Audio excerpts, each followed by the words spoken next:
भारतीय शास्त्रीय संगीत के क्षेत्र में दिए जाने वाला सर्वोच्च सम्मान निम्नलिखित में से कौन सा है? तो इसका सही आंसर है ऑप्शन नंबर सी, संगीत नाटक अकेडमी अवार्ड।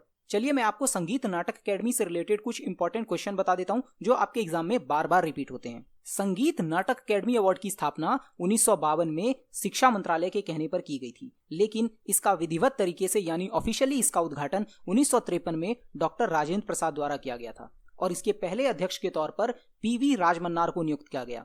वर्तमान समय में संगीत नाटक अकेडमी संस्कृति मंत्रालय के अधीन कार्य करती है।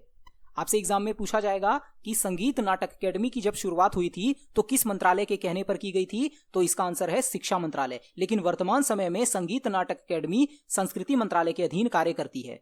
संगीत नाटक अकेडमी का हेडक्वार्टर न्यू दिल्ली के अंदर है। संगीत नाटक अकेडमी की जब शुरुआत की गई उस समय इसे राष्ट्रपति पुरस्कार के नाम से जाना जाता था।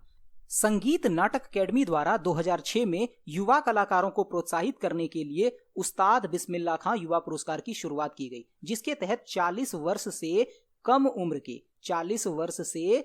उम्र के कलाकारों को प्रोत्साहित करने के लिए ये अवार्ड शुरू किया गया और इस अवार्ड के तहत सम्मान राशि के तौर पर 25,000 रुपए की सम्मान राशि प्रदान की जाती है। संगीत नाटक अकेडमी के तहत 1 लाख रुपए की सम्मान राशि प्रदान की जाती है। वहीं संगीत नाटक अकेडमी फेलोशिप के तहत 3 लाख रुपए की सम्मान राशि प्रदान की जाती है। चलिए अब आगे बढ़ते हैं और संगीत नाटक अकेडमी से रिलेटेड कुछ और पॉइंट्स को देखते हैं।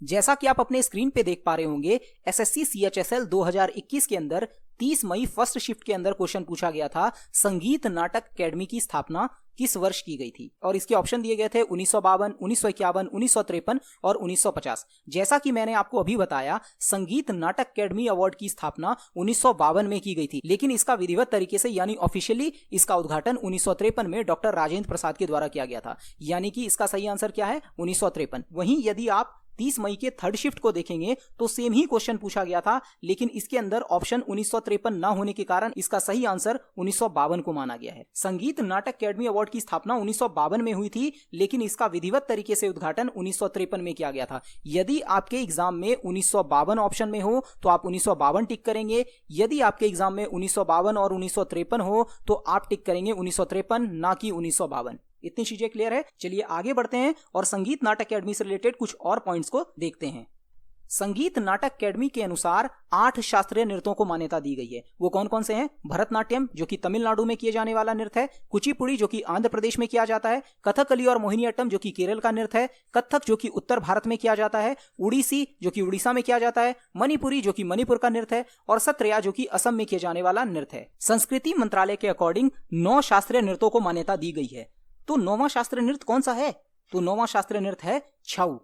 कौन सा? छऊ। और छऊ कितने राज्यों में किए जाने वाला नृत्य है? छऊ 3 राज्यों में किए जाने वाला नृत्य है। कौन कौन सा? वेस्ट बंगाल, उड़ीसा और झारखंड। झारखंड में किए जाने वाले छऊ नृत्य को किस नाम से जाना जाता है? इसे सरायकेला छऊ कहा जाता है। सरायकेला छऊ। कौन सा छऊ? सरायकेला छऊ। उड़ीसा में इसे मयूरभंज छऊ के नाम से जाना जाता है। मयूरभंज छऊ। पश्चिम बंगाल के अंदर इसे पुरुलिया छऊ के नाम से जाना जाता है। पुरुलिया छऊ। ठीक है। झारखंड के अंदर सरायकेला छऊ, उड़ीसा के अंदर मयूरभंज छऊ और पश्चिम बंगाल के अंदर पुरुलिया छऊ। इतनी चीजें क्लियर है। नीचे कुछ संस्था लिखी गई है और उनके कुछ हेडक्वार्टर लिखे गए हैं जो आपके एग्जाम में बार बार रिपीट होते हैं। राष्ट्रीय नाट्य विद्यालय कहां पर है? न्यू दिल्ली के अंदर। जवाहरलाल नेहरू मणिपुर नृत्य अकादमी कहां पर है? ये इम्फाल के अंदर है। अभी अभी एक एग्जाम में पूछा गया था, जवाहरलाल नेहरू मणिपुर नृत्य अकादमी की स्थापना कब हुई थी? तो ये 1954 में हुई थी। राष्ट्रीय कथक नृत्य संस्थान न्यू दिल्ली के अंदर है। सत्रिया नृत्य केंद्र गुवाहाटी में है और केरल का सांस्कृतिक थिएटर कुटियाट्टम ये तिरुवनंतपुरम में है। संगीत नाटक अकेडमी का हेडक्वार्टर न्यू दिल्ली के अंदर है।